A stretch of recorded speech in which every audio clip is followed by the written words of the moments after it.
कि कल को कोई मर्द कहे कि मैं अंदर से औरत हूँ इसीलिए मैं मर्दों की तरफ अट्रैक्टेड फील कर रहा हूँ, तो आपको उसे रोकने का कोई जवाब नहीं है, क्योंकि हुकूमत ने उसे इस चीज़ का हक दिया है। एक मर्द है तो वो फील कर रहा है कि वो एक औरत के जिस्म में कैद है, या औरत है तो वो फील कर रहा है कि एक मर्द के जिस्म में कैद है। ये है कि आजकल लोगों का ना अटेंशन स्पैन बहुत छोटा होता है। आम तौर पे अगर आप कोई 10-20 मिनट की लेक्चर वीडियो बना दो, लेमैन को तो समझ ही नहीं आएगी। आम बंदा मेडिकल टर्मिनोलॉजिस्ट नहीं जानता कि डेंगू में सबसे इंपॉर्टेंट चीज़ है हाइड्रेशन। इसके लिए हम एंटीवायरस वगैरह नहीं देते, सिर्फ मरीज़ को हम हाइड्रेटेड रखते हैं, फ्लूइड लेवल मेंटेन करते हैं, सपोर्टिव ट्रीटमेंट देते हैं। इसके लिए हम दवाइयाँ नहीं देते। और अक्सर लोग होते हैं वो इवन अगर डेंगू हो तो वो फजूल में एंटीबायोटिक्स दे रहे होते हैं। पैनाडोल एक ब्रांड नेम है, इसका जेनेरिक नेम जो है वो पैरासीटामोल है, ठीक है, या एसिटामिनोफेन है बेसिकली। तो अब मार्केट के अंदर पैनाडोल भी है, बहुत कॉमन है, लेकिन अगर आप न्यूब्रॉल 4 देखें तो उसमें भी पैरासीटामोल होती है, ठीक। लेकिन बात यह है कि पैनाडोल हमारी सोसाइटी में इस हद तक यूज़ हो रही है, मिस यूज़ हो रही है।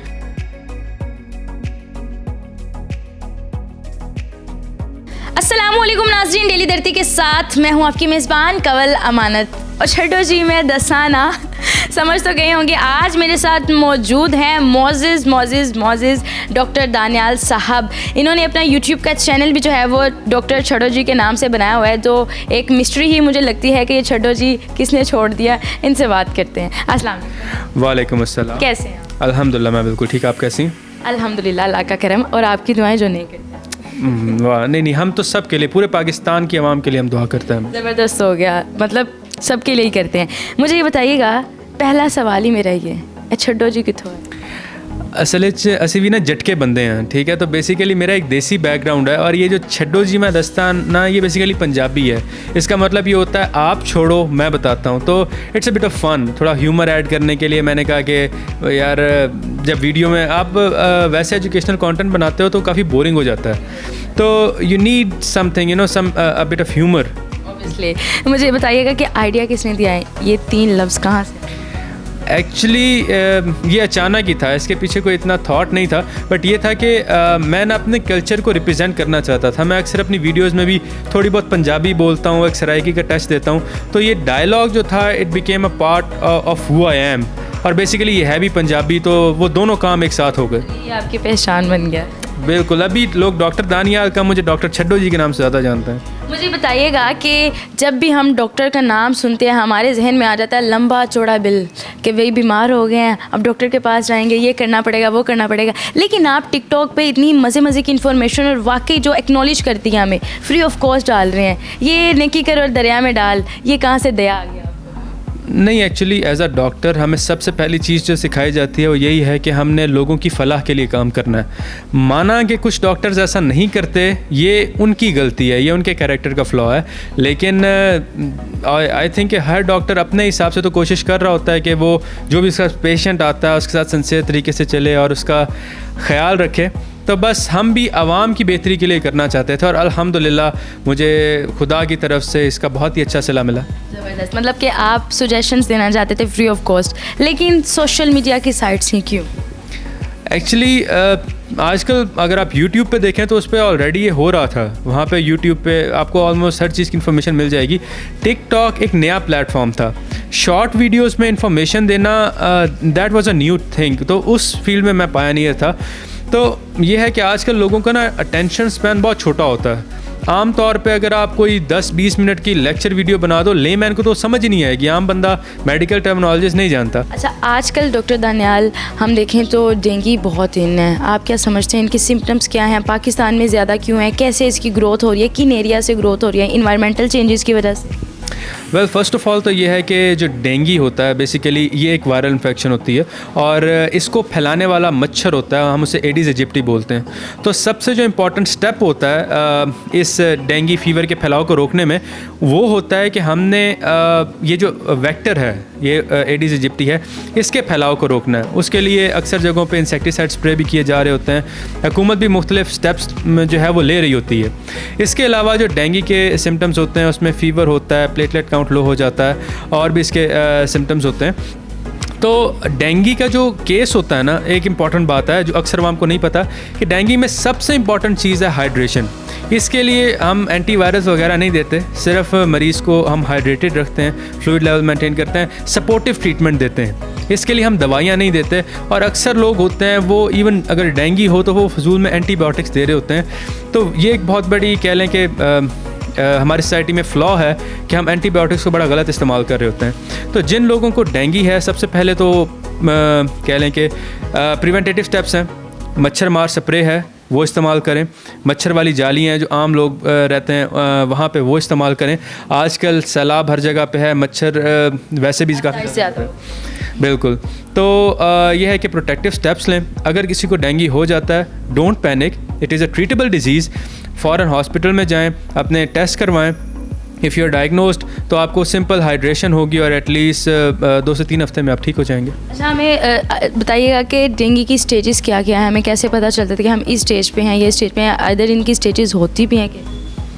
वेल ऑब्वियसली सिम्टम्स जो होते हैं वो आहिस्ता आहिस्ता ही आते हैं। इनिशियली अगर आपको फीवर है तो that is the initial step. उसके बाद जब थ्रोम्बोसाइटोपिनिया होता है, आपका प्लेटलेट काउंट लो हो जाता है। क्या हमें इनिशियल स्टेप पे कंट्रोल कर सकते हैं? आप इसे किसी भी स्टेप पे कंट्रोल कर सकते हैं, that is not the issue. सिर्फ ये है कि जब भी आपको पता चले, डोंट डिले, घर के टोटकों पे मत रहो, आप डॉक्टर के पास जाओ, उसकी राय लो और उससे अपना इलाज करवाओ। उस ड्यूरेशन में हमें कौन सा फूड लेना चाहिए?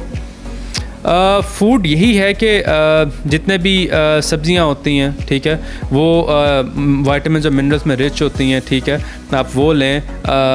इसके अलावा बेसिकली यही है कि स्टे हाइड्रेटेड। एडिशनल सिम्टम्स लेने की, मतलब सप्लीमेंट्स लेने की नहीं ज़रूरत नहीं है। मतलब ऑब्वियसली सप्लीमेंट्स एक कह लें कि मेडिकल का एक वो डार्क सीक्रेट है। मैं I don't want to get into details of that, but ये है कि मेडिकल में सप्लीमेंट्स के रोल्स होते हैं।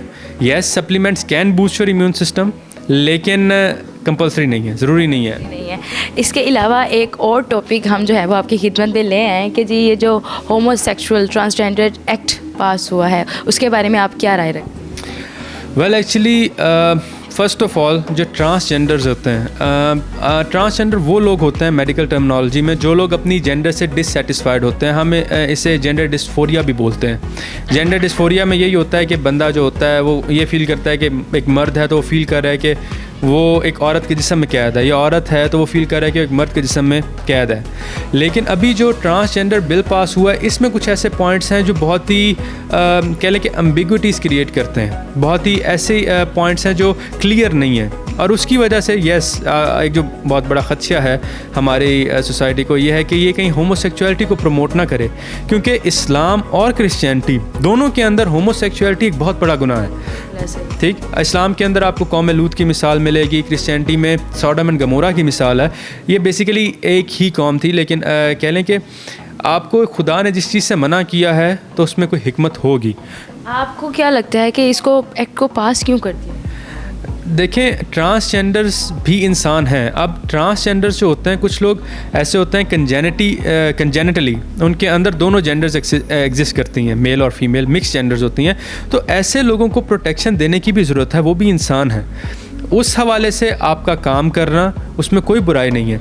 लेकिन इसी बिल के अंदर जो उन्होंने ट्रांसजेंडर को डिस्क्राइब किया है, उसमें आई थिंक सेकंड पॉइंट जो है वो ये है कि अगर एक मेल जो है वो कैस्ट्रेशन से या जेंडर चेंज ऑपरेशन से अपनी जेंडर चेंज करवा लेता है, वो भी ट्रांसजेंडर कंसिडर होगा। लेकिन उसमें ये भी है कि आप अपना आईडी कार्ड भी जो है वो बनवा सकते हैं। उसमें ये था कि जी खालिद उठ के कहेगा कि जी मुझे लड़की बनना है, मुझे नेल पॉलिश लगानी है, तो मैं खालिदा बन जाऊँ। जी, एक्चुअली यही उसका चैप्टर 2 के अंदर पॉइंट था कि जो आपकी जेंडर होगी वो सेल्फ परसीव्ड होगी। That is the biggest problem. कि अगर तो ये कोई मेडिकल डायग्नोसिस हो, ठीक है, मतलब आप किसी साइकाइट्रिस्ट के पास जाओ, वो साइकोलॉजिस्ट की टीम के साथ ये डायग्नोस करता है कि मे बी यस आपको जेंडर डिस्फोरिया है, देन मे बी ठीक है, मे बी फिर ये बात है कि वी कैन एक लिमिट तक हम इस बात से एग्री कर सकते हैं। लेकिन जब आप बोल रहे हो ना कि ये सेल्फ परसीव्ड जेंडर है, तो that creates a huge problem. क्योंकि इसका मतलब तो यही है कि कल को कोई मर्द कहे कि मैं अंदर से औरत हूँ, इसीलिए मैं मर्दों की तरफ अट्रैक्टेड फील कर रहा हूँ, तो आपको उसे रोकने का कोई जवाब नहीं है, क्योंकि हुकूमत ने उसे इस चीज़ का हक दिया है। इसमें मेडिकल चेकअप वगैरह भी नहीं, इस बिल के अंदर ऐसा कुछ नहीं है। इसके अंदर यही तो इम्पॉर्टेंट जो सबसे बड़ा पॉइंट है वो है कि सेल्फ परसीव्ड उन्होंने लिखा है कि आपकी जेंडर सेल्फ परसीव्ड होगी, और नादरा और गवर्नमेंट उस बात से एग्री करेंगे कि जो भी आपकी जेंडर है वो है। इसको पास हो जाना चाहिए। अनफॉर्चुनेटली आई थिंक कि इस बिल पे और काम होने की ज़रूरत थी। हमारे मुल्क में ट्रांसजेंडर के हकूक़, उन्हें हकूक़ देना ज़रूरी है। अक्सर आप हमारी सोसाइटी में देखो तो ऐसे ट्रांसजेंडर्स के साथ बहुत बुरा सलूक किया जा रहा होता है, अक्सर उन्हें टॉर्चर किया जा रहा होता है, अक्सर मर्डर्स भी हुए हैं और भी बहुत कुछ हुआ है। Actually there are two things, एक होते हैं ट्रांसजेंडर्स और एक होते हैं ट्रांसवेस्टाइट। ट्रांसजेंडर वो लोग होते हैं जो अपनी जेंडर से डिससेटिस्फाइड होते हैं, जो जेंडर बदलना चाहते हैं, लेकिन एक सेकंड डिग्री जो है वो है ट्रांसवेस्टाइट की, कि आप ऑपोजिट जेंडर की तरह एक्ट करना पसंद करते हो, उनके साथ उनकी तरह रहना सहना पसंद करते हो। That is a different thing. इसका बिग कॉज क्या समझते हैं? ये एक साइकोलॉजिकल इशू है, मतलब कह लें कि issue may not be the right word, क्योंकि ये काफ़ी एक सेंसिटिव टॉपिक है, तो मैं किसी भी एक पार्टी में नहीं पढ़ना चाहता, किसी एक पार्टी को सपोर्ट करके या उसके अगेंस्ट जाके कोई कंट्रोवर्सी नहीं क्रिएट करना चाहता। लेकिन बात यही है कि ट्रांसजेंडर होना गुनाह नहीं है, ठीक, आप हो सकते हो, ये एक मेडिकल कंडीशन भी है। लेकिन अगर आप इस ट्रांसजेंडर होने का फ़ायदा उठा रहे हो या आप होमोसेक्सुअलिटी वाली साइड पे जाना चाह रहे हो, दैन दैट इज़ रॉन्ग। और आई थिंक कि हमारी सोसाइटी को पूरा हक है कि इसके अगेंस्ट जाए वो और इस चीज़ को रोके। अच्छा, अगर आपसे थोड़ा सा पॉलिटिकल क्वेश्चन कर लो तो माइंड? वेल, आप कर लें, लेकिन मैं पॉलिटिकल जवाब भी दूंगा आपको। अच्छा, मुझे बताइएगा कि जब ये एक्ट पास हुआ तब कोई जमात बाहर नहीं निकली, तब किसी ने रैली नहीं निकाली? वेल, अब फिर वही बात आती है कि इस बारे में कुछ कहा नहीं ना जा सकता कि डिफरेंट पार्टीज़ जो होती हैं, हर पार्टी का अपना एक एजेंडा होता है, वो किसी न किसी एरिया, किसी खास ग्रुप ऑफ पीपल को अट्रैक्ट कर रही होती है अपनी तरफ।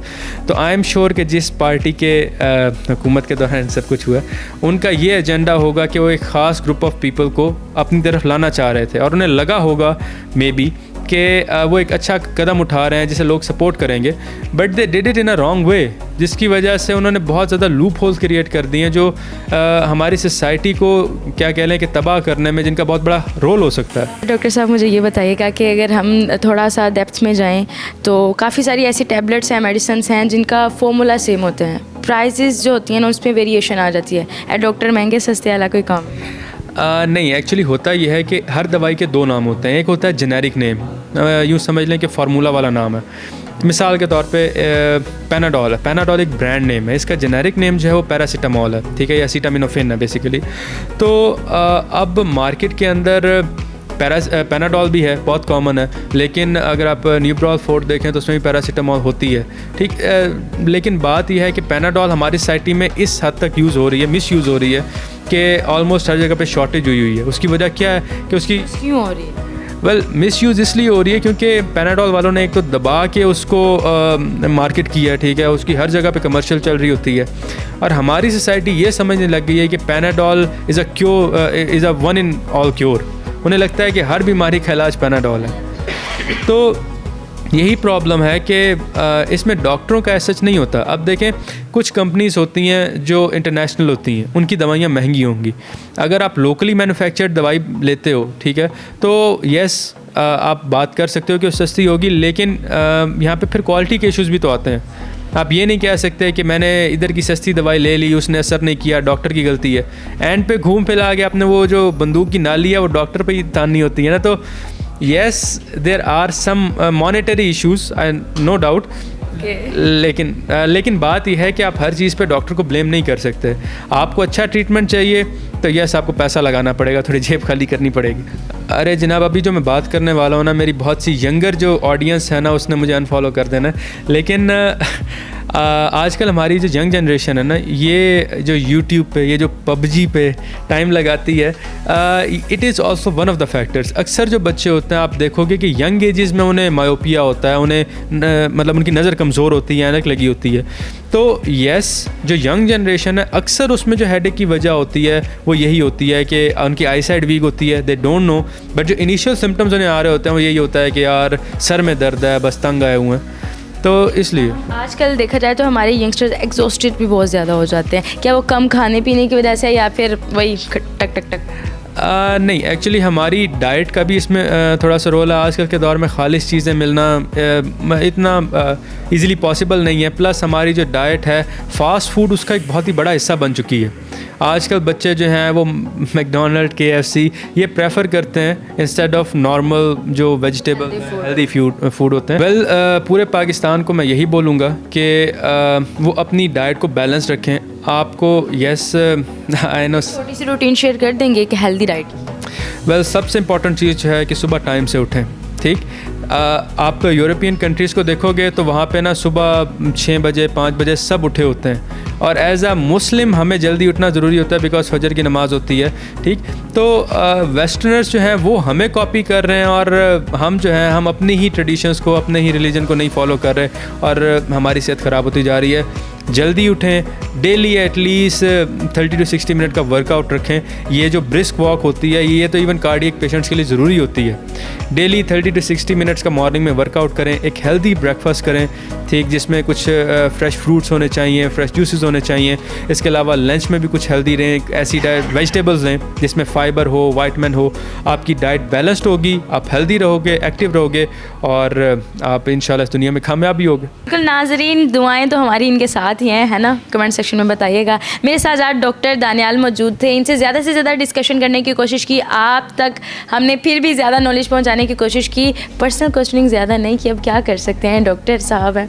तो आज की वीडियो आपको कैसे लगी, डॉक्टर दानियाल से मिलकर कैसे लगा, मुझे तो एक साइड पर करते हैं, कमेंट सेक्शन में ज़रूर बताइएगा। इसी के साथ अपनी मेज़बान को दीजिए इजाज़त। अल्लाह निगहबान।